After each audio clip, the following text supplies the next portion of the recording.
here in my garden. We are in the mountains of Colorado. We live at 8,200 feet above sea level.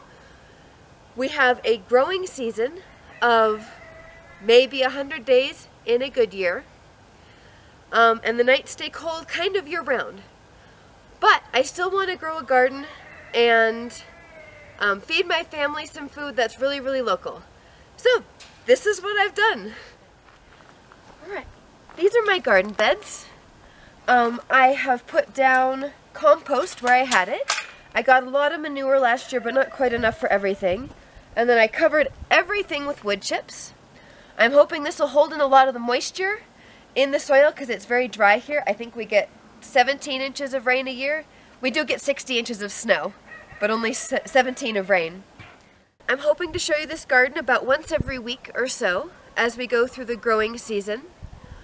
We are 2 months out right now from our last frost date, but I'm starting to plant some things under my tunnel over here.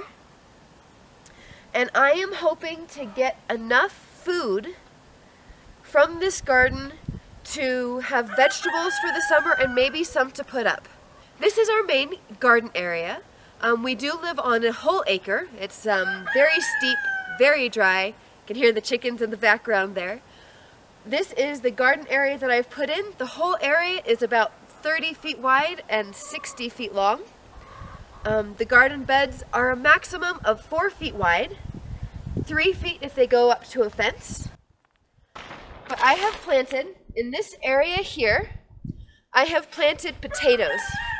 I got some from Territorial Seed Company and they were like that big. They were mini tubers. So we'll have to see how that works. You can see on this garden, I've got the frames for another hoop tunnel, a low tunnel on this garden. This is going to be for starting my warm weather crops earlier. So right now we are about 2 months from our last frost date, which is pretty far for this. So I've got some tomatoes in the house that are seedlings. I am going to put them in here 2 weeks before the last frost date, both covered with greenhouse plastic and underneath a milk jug, so hopefully they'll be very, very protected from any late storms that we have here. I'm also going to put my winter squash and my watermelon planted in here so that those can just sprawl that way and I don't have to worry about them taking up space in the rest of the garden. I'm going to show you what I already have going on and then kind of what my plans are going forward for this garden this year. Alright, so the first thing we have is, these are my rabbits. They are meat rabbits, but I also love them for their manure because their manure doesn't burn plants, so you can put it on fresh. I have 2 does right now and a buck. Let's go in here. We have our waters. Our water is heated using this extension cord. And then in here, we have our rabbits. A lovely door.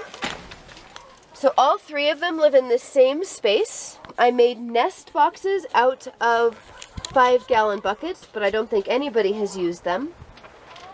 There might be some babies underneath the pile of straw, but I'm not actually sure about that. Let's go look at the chickens. Hello, Mr. Rooster.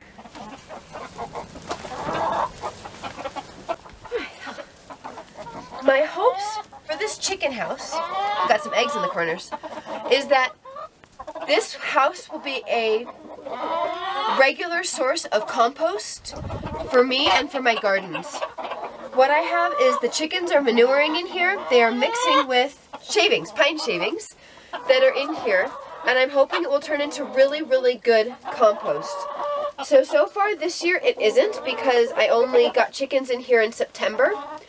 But in the spring I'm going to fill this all up with mulch and just leave it all in for the whole year. And then I can pull out the really good compost that should be made in the meantime. So I have 9 Astrolop hens, 1 Astrolop rooster, and then I have a bunch of silkies that I'm hoping will go broody so I can put eggs under them and have a nice laying flock, or a nice breeding flock of Australops, kind of keep myself in the eggs long term. So the way I set up this garden this time is I have this barrier here, a moat. When the chickens, in the summer, the chickens are going to be able to go through here. It goes all the way around the garden to the gate, and hopefully they will keep down any bugs and will also provide lots of lovely fertilizer for my garden. And the way I set up the gardens, I made them slightly too wide to reach comfortably, because I'm going to plant herbs and flowers along the 1-foot border all the way around the garden, so I can attract beneficial insects and so the chickens can eat them, and I'll just have a lot of extra loveliness around the outside of my garden here. I'm planting a lot of flowers this year, and I didn't want to use my one grow light to grow flowers and herbs. So I have started these in milk jugs. These should make a nice protected environment for them to be able to grow, hopefully. And then these are going to go around the edge of my garden to attract beneficial insects and bees to eat, for the chickens to eat, and to be very, very beautiful. Some of them are also going in a medicinal garden that I have not actually prepared yet. And a lot of them are going into the food forest this year. This is my food forest. I've been working on this for a couple years. We've got some things that are up to 7 years old in here.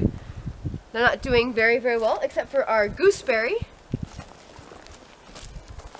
The gooseberry is doing very, very well. That's why we're getting 10 more gooseberries to put in this year. They should be arriving in the next month or so. Very happy with how those are going.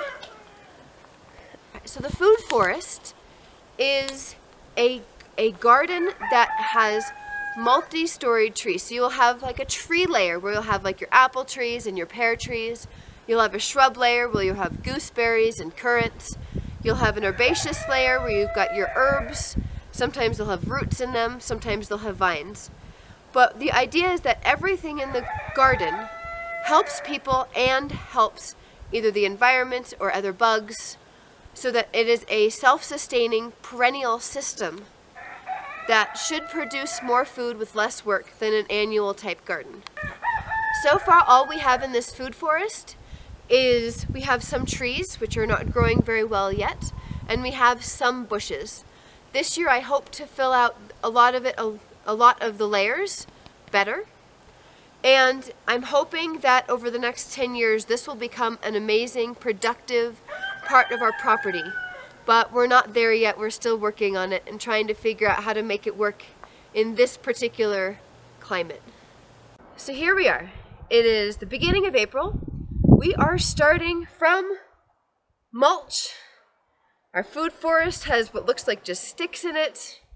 There's still snow on the ground. I would love for you guys to come and see what happens to this garden over the year, to see the successes and the failures, because there will be some.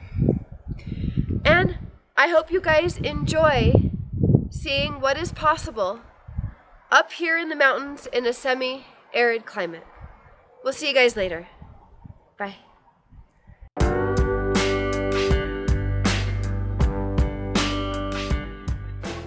I don't know how I'm going to do this. This is a surprise.